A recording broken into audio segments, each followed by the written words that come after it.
Well, welcome everyone to Impact Dashboard Live. Today we're going to be taking a look at our online economic development impact model called Impact Dashboard. It's built to help you run the numbers on economic development projects. My name is Paul Shurin. I'm an economist with Impact Data Source, and I'll be the one kind of running through the app this afternoon. So just to kind of lay the groundwork here for where we're going, Impact Dashboard is going to take some information about your project, so the typical number of jobs, capital investment, that sort of information, and then estimate kind of as we see it the three big impacts that you need as an economic developer. So we've got a couple screenshots here. We'll look at a real model in just a moment, but just to give you a sense of where we're going, we're going to be estimating the economic impact in terms of the employment, the jobs, and salaries. So both obviously the direct, but then the spin-off, so the indirect and induced impacts associated with this new project. And then we're going to translate those economic impacts into additional revenues for each of the taxing jurisdictions. So that might be a city or a county or school district and so on. And so we get these additional benefits and we get these additional costs, and we want to boil it down to the net benefits over a period of time. And so specifically, when we get into those net benefits, what are we talking about? And we can see on the right-hand side here, we are showing the different sources of revenue, sales taxes and property taxes and so forth. And then finally, kind of the third big piece of information, after we get the economic impact and after we translate that to the fiscal impact, the third big piece is our incentive analysis. And so to the extent you offer some incentives that might reduce the revenues that you're expecting, so by offering a property tax exemption, for example, or a sales tax rebate, we want to be able to capture those impacts. And then ultimately, if you're offering some sort of additional, grant of some type, maybe it's a job creation grant, maybe you're just paying for some infrastructure, but if we want to do that, we can calculate a rate of return and a payback period as well. So that's where we're heading. We'll jump into the model and see how all this comes together in just a moment. Before I go too much further, I want to just kind of clarify some terminology here. So Impact Data Source is the name of my company. It was established by my partner, Jerry Walker, in 1993. We are economic consultants specializing in this kind of economic development area here as it relates to economic and fiscal impact analysis. Majority of our clients are economic development organizations or local governments, state governments, and we're often trying to help them understand that the impact of economic development. And in almost nearly all of our cases, our clients are considering some sort of economic development agreement. So they want to make sure what's the real value of this project, for example. That's Impact Data Source, that's the company. Now, Impact Dashboard is our product. That's the software, that's our online web-based app. We currently have over 100 economic development organizations using the model, so that spans about 15 different states and over 150 counties. Our clients represent kind of a pretty wide spectrum, so from communities with less than 10,000 people in population up to large metro areas or even multi-county regions. So that is the background I want to go through. I'm going to jump into the model now and actually show you what it looks like. So the first thing we're going to do is take a look at a project that I've put together, and we can see some of the results here on a report with the result of our model here already completed. So here we're looking at what we call our scenario workspace, and we're on the report tab. We can see over here on the left-hand side, we have a couple different options for the reports. We've got an item called summary reports, and under that we have an entity for each of the specific districts that we included, as well as one called a community report. And then separate from that, we have a detailed report that looks more like a traditional report with a narrative and kind of will print out to multiple pages. Those summary reports really kind of pull everything together into just one single kind of infographic style report that you can print off or save as a PDF. In this case, for our project ZIP, we're looking at a scenario called original data with a 10-year abatement and $4,000 per job. This is the city of Arlington that we've set this up for. It's just a hypothetical project. We can see in this case our benefits, so the additional revenues that the city will receive over 10 years is 3.8 million. The costs are 1.3, and our net benefits are about $2.5 million. We can see how those revenues, benefits and costs and net benefits accrue to the city over time. We can see there's kind of a big spike in year 1, and then it increases pretty steadily there through year 10. Over on the right-hand side, we've summarized some of those economic impacts, as I've mentioned. So the number of direct and spin-off jobs, the amount of the direct salaries versus the spin-off salaries, summarizing the total amount of capital investment, as well as what we call residential development. So when we think about, will there be workers relocating to the area, and how many new homes might they construct? If we scroll down to the bottom half of this one-page summary report, we can see more detail on those net benefits. So if we had $2.5 million of net benefits, we can see that that's consisting of some sales taxes, property taxes, various types of revenues there. On the cost side, we're looking at cost of government services, kind of representing, in this case for a city, the costs that a local city might have in the form of public safety, most often police, fire, EMS. Then we have a cost of utility services. In this case, it's important because we've included city-owned utility revenue as a revenue line item, so we want to pull out the cost to provide those city-owned utilities. We can see in this one we have a footnote noting a property tax abatement. So in this case, we can see the asterisk here, and so we're indicating that we've pulled out about $2.5 million of property taxes, and that's even accounting for that, we're still left with $2.5 million. So if we weren't offering this property tax rebate, these net benefits would increase by almost doubling. Over here on the right-hand side, we're looking at a $4,000 per job incentive. That's going to allow us to think of that $960,000 incentive as an investment in the project. Then we calculate a rate of return in a payback period with the return on the investment represented by this $2.5 million of net benefits. So in this case, an incentive as described here would be paid back in 5 years, meaning that the city would have collected enough in new net benefits to cover the value of that incentive, the $960,000. And so that's going to equate to about a 26% average annual rate of return, if we want to think about it in that.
Looking at, we had an incentive built in.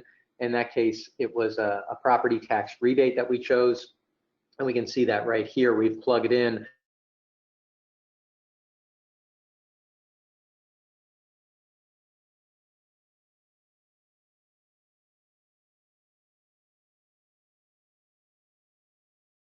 graphically. We can see that taking place here in our chart to the right. We're showing the total amount of property taxes that would be paid to the city. That's essentially these dark blue bars here. If we stack all of these bars on top of each other, that's going to be about $4.2 million. Now the rebate is informed by the schedules that we put here, so the building and then the FF&E. If we take these lighter blue bars below the line and add them up, that's about the $2.5 million. So on a net basis, if we kind of say, well, we're getting 4.2 and we're giving up 2.5, we're getting about 1.6, 1.7 million. If we want to see that in a table format, we can do that as well, just getting the actual values here. And as I mentioned, as we looked at on the report, that was already pulled out of some of our numbers there. On this public support tab, we have a couple other options. One would be rebating some sales taxes associated with the initial capital investment, so the purchases of, say, construction materials and furniture, fixtures, and equipment. If we wanted to rebate some of those, we certainly could. And then we also have, in this project, we had the project itself generating taxable sales. And so we could rebate the sales tax collected on the project's taxable sales. I don't have that in here, but we could certainly plug in a schedule and we would see that populate here in this report. The final thing was this this other type of incentive that we discussed or we touched on with the $4,000 per job. And so that's what I've entered here. We can see I've chosen incentive per job and I want to put in $4,000. The $4,000 per job is paid out kind of associated with their hiring schedule. So we had 140 jobs in year one and so on. So we can see that that's spread out over the first few years. The total incentive amount is represented by this dashed line that we see here, total incentive being $960,000. This orange line that stretches up to the right, that's our net benefit to the city. So over the 10-year period, we knew from looking at those other numbers, it was about $2.5 million. And so, for example, that's where this is headed in this 10th year. The cumulative net benefit will be about $2.5 million. So by again using this framework to think of the incentive as an investment and the rate of and the net benefits as the return on that investment, we calculate our payback period identified here by the intersection of those two lines and a rate of return. Now we can specify our incentive really any way we like. So in this case, I've chosen incentive per job. If I knew the amount, let's say that I just wanted to see what a certain incentive would look like, I can come in here, clear out what I had, maybe plug in $1.5 million. We think of that $1.5 million as an investment. We can see that that's going to give us a 7-year payback period. So that's bigger than the 4,000 per job as we see. And it gives us a much longer payback period with a lower rate of return. We could also specify a specific payback period and let the model calculate the incentive that would be associated with that. So for example, if you wanted to put a kind of upper limit on your incentive and you say, we'll consider incentive, but it will, we have to get paid back in 3 years, put in a 3-year payback period. Now we can calculate that that would be associated with about a $600,000 non-tax incentive. And what I'll point out again, just briefly, is the fact that this net benefit reflects the fact that we have incorporated this rebate. So this, if we just kind of click around here a little bit, if we look at our city, we see our net benefits of $2.5 million. As we remember here, the $2.5 million reflects the fact that we've pulled out this property tax rebate amount. And so that line that we see here is only the $2.5 million for our net benefit. If we were to get rid of this rebate and just focus on the $600,000 incentive, this analysis would be greatly modified. So for example, the net benefits are going to jump up to $5 million. So this orange line is going to shift up, and we're going to see that this payback period would shorten up. So if we do that, we can just quickly uncheck these boxes to remove our abatement, or excuse me, in this case, a rebate. When we scroll down here and we can see now our orange line, the net benefits stretching up to over $5 million, we're going to get paid back even before year one. So the city in the first year is going to collect enough to cover the value of that $600,000 incentive. If we were to go back, let's say, to our incentive per job of $4,000 like we had earlier, that's $960,000. Instead of a 5-year payback period, it's going to be 1.2 years. So that's some of the analysis that you can run here in Impact Dashboard. As a user, what you need to provide is really the information that's here on this scenario info page. So if we just look at it briefly, you're going to identify where the project is located. You're going to specify the specific tax districts. So in our case, what we'll do on our side is build in all of the tax rates and other parameters associated with each of these tax district areas. You'll also identify what is the associated NAICS code or industry. And with that information, we're going to be able to incorporate our multipliers. We're using RIMS 2 multipliers from the Bureau of Economic Analysis. So you're going to tell us where the project is located and what's the industry. Then you're going to give us the information about the jobs, salaries, capital investment, any other parameters that might be specific to the project. So taxable inventories. If we want to incorporate hotel occupancy taxes, we can do that as well. And with just that information, we're going to calculate all of this information. What we have done, Impact Data Source has done on our side in preparing the model will be all of this background information that you can get to by clicking on the settings icon here in the upper right-hand corner. The settings icon is going to take you to an area where you can review general assumptions. I say you can review, but you can also edit and modify any of these parameters. And you can review and edit any inputs relating to the actual tax district's data. So here you can see our property tax rate that we've got plugged in. We can see our sales tax rate for the city and other information that we might be including in this model. The information that's preloaded in here gets updated annually, and we summarize it in your user guide. So we put together a user guide that has kind of the derivation and then the listing of all of this information. Just to show you a quick example, we've been looking at this report where the city is receiving about $5 million over 10 years. This is the case where we don't have the abatement. Let's take a look at this and say, well, let's stretch this out to 15 years. Maybe we want to run the analysis for longer than that 10-year period. So in our settings area, we can go here and we can make that adjustment and say, let's do 15 years. If we do that, we go back to our report, we'd be able to see now, instead of just $5 million as it is through year 10, when we expand it and get those last 5 years, we get $7.6 million in net benefits. If we wanted to see on our public support, let's go back here. Our graphic has updated and our calculations have updated to reflect the fact that we're going out for 15 years. We could put in this rebate over the full 15-year period if we wanted to, but we're not going to do that right now. But I can put this back on. Let's say I wanted to do that rebate again. That's still the $2.5 million, but now our net is going to include some extra years there at the end. And we can see now in this case, over 15 years, the net benefit is about $5 million after pulling out that $2.5 million property tax rebate. We still get that same 5-year payback period because those first 5 years haven't changed. We've just tacked on 5 years to get out to that 15. One thing I'll point out as well is all of the inputs for you will extend out to 15 years. So for example, if you wanted to, you could enter job creation, that phasing of new jobs to be hired through the full 15-year period, along with all of the other inputs that we have throughout the model.